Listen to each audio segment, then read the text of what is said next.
How to delete Netflix downloads from all devices. Hey everyone, welcome back to a new video on our channel. If you're trying to delete your downloads of Netflix, then make sure you keep watching this video because I'm exactly going to show you the process of it. First things first, let's head over to Netflix and then tap on the downloads option, which is on the bottom right. From here you'd be able to see the videos that you've downloaded. Now you'll have two choices to delete them individually. Tap on the pencil icon, which is on the top right, and you can select those individual videos and then tap on the delete option on the top right. But if you want to delete them all at once, you'll need to tap on your profile icon on the top right and then open up app settings.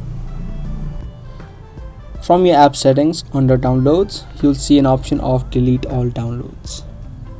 If you tap on it, it's going to show you the exact number of space that is currently consuming. If you agree, tap on OK. And if you head back to the downloads, you can see that the downloads now have been removed. Now this means if you have logged in Netflix to any other account, those downloads will also be removed from there. So that's how you can delete your downloads on your Netflix account. I hope this video was helpful to you. If it was, make sure to subscribe, share, and also give this video a thumbs up. I'll see you guys in the next video. Thanks for watching.